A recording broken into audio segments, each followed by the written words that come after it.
For me, is I'm building athletes. I'm building athleticism. These kids got to put on muscles.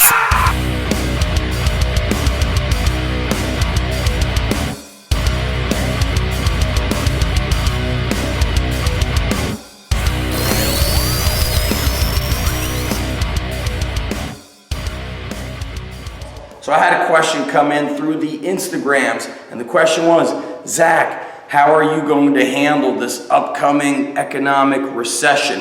And it's an interesting question because I believe it was around 2008 when that recession had hit, and I was, booming with the strength and conditioning. Strength and conditioning coaches and warehouse gyms was very new, so it was kind of this novel thing. You didn't have 3 to 5 different facilities in a 1 square mile town like we do today. And so I had no negative impact on my business, whether it was the brick and mortar business or the online business. But what's interesting is 10 years ago, right before I opened up this location of the Underground Strength Gym, Hurricane Sandy destroyed half of this town and really had a big negative impact on the economy in New Jersey. It was almost like we had this local recession. And so probably half of my members, maybe a little more than half, stopped training at the Underground Strength Gym in Edison because parents had to fix up their house down by the beach.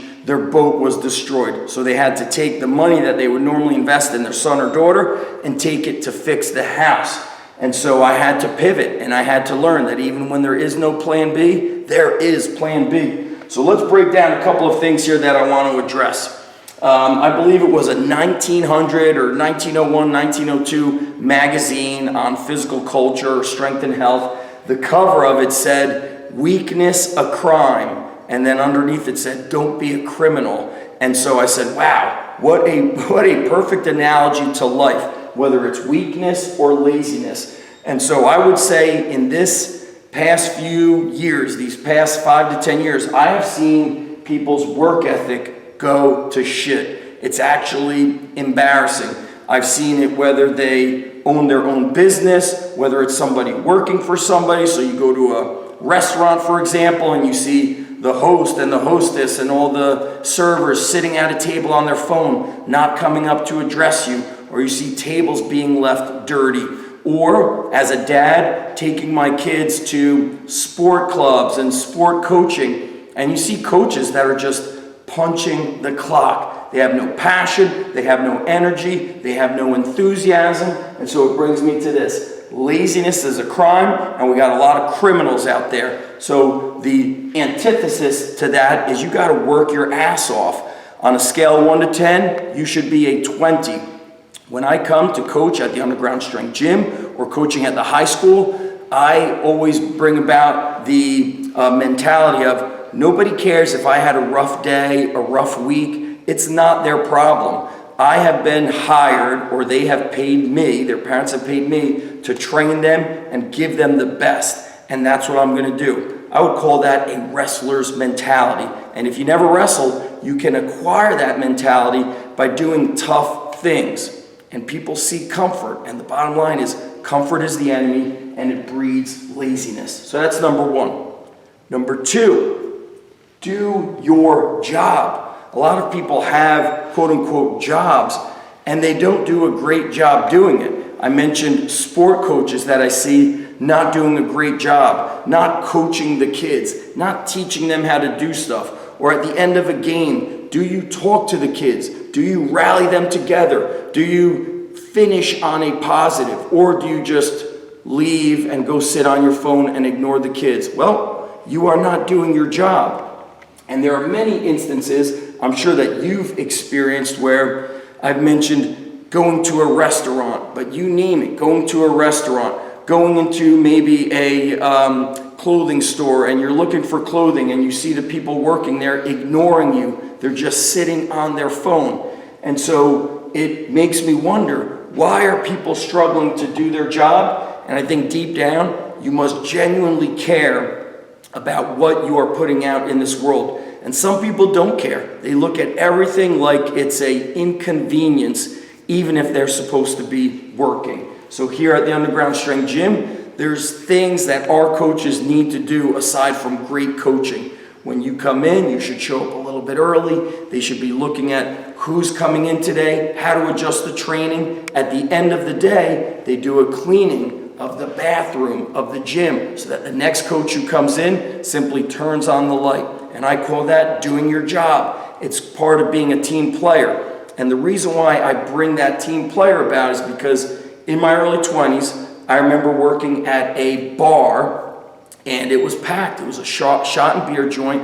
I'd work Saturdays, and my schedule was supposed to be at 7 p.m. till 3 a.m., then cleaning. Well, I'd get there at 7, and the guy who was on the shift before me never restocked, ever. So we'd get in at 7, and we'd be hustling, carrying cases of beer, restocking liquor, soda, water, you name it. And so I said, you know what?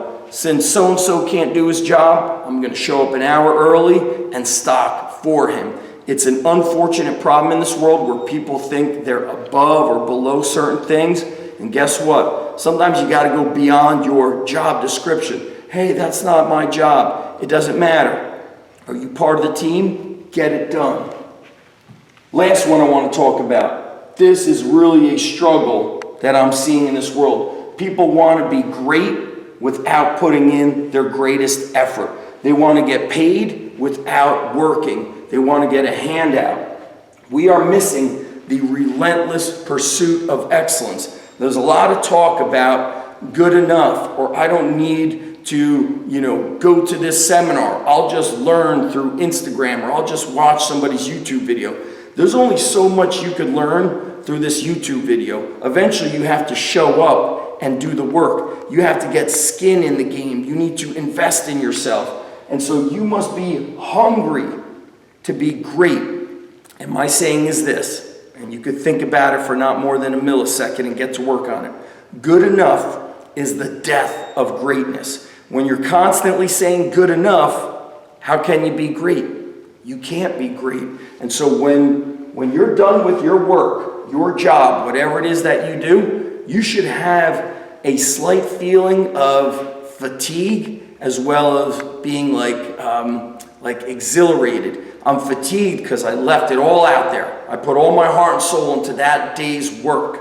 And now I'm exhilarated and energized because I put my heart and soul into it. There's too many people punching the clock. It's probably not most of you following me. You're on the same wavelength. You have the same attitude. But hopefully, this comes across somebody out there who starts realizing, you know what? I haven't been doing a great job. I've just been coasting, doing good enough. To me, that's a crime. So if you want your economy to be great, then you need to step up your work ethic. It might mean putting in more hours. It might mean working more. It will certainly mean investing in yourself and having skin in the game.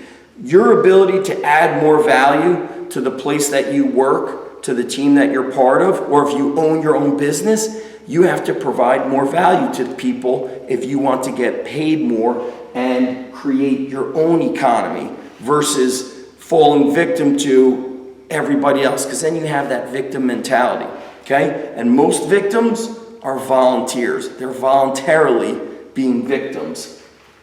And my last piece of advice for everybody, especially strength coaches, especially college strength coaches who are putting in 8, 10, 12-hour days, 6 days a week, and getting paid subpar while having a master's degree, okay, which is a crime in and of itself, right?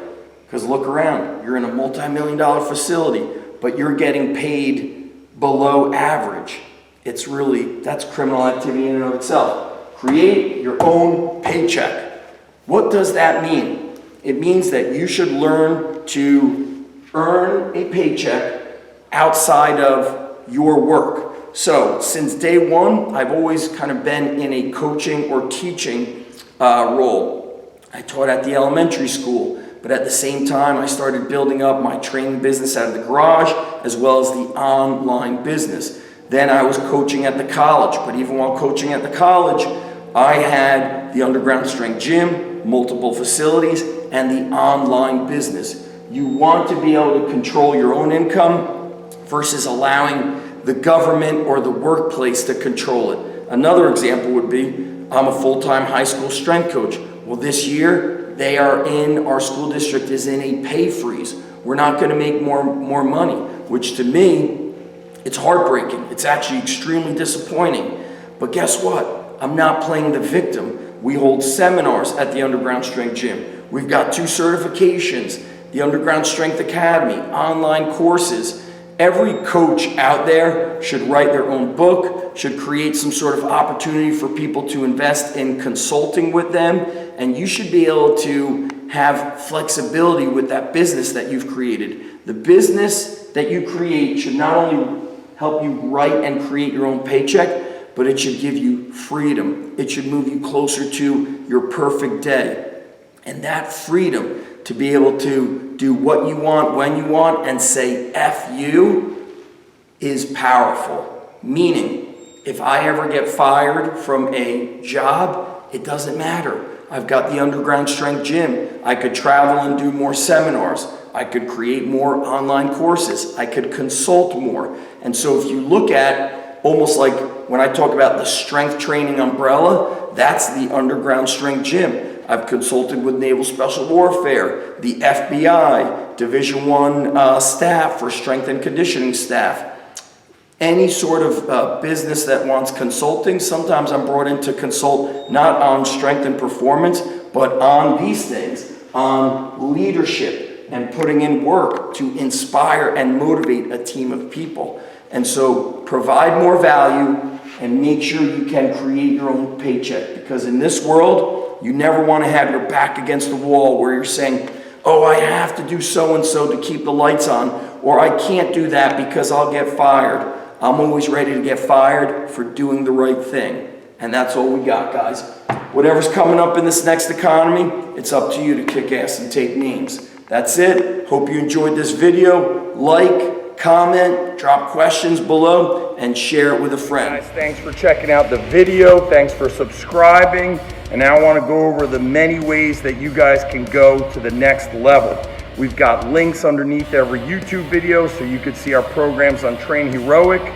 Most importantly, you could get on the free newsletter where you not only get a free badass training course, but you're also going to get a welcome discount code that you can apply to our training courses. You'll also see links for the Underground Strength Coach certification, the Strength and Sports Performance Coach certification, the Underground Strength Academy.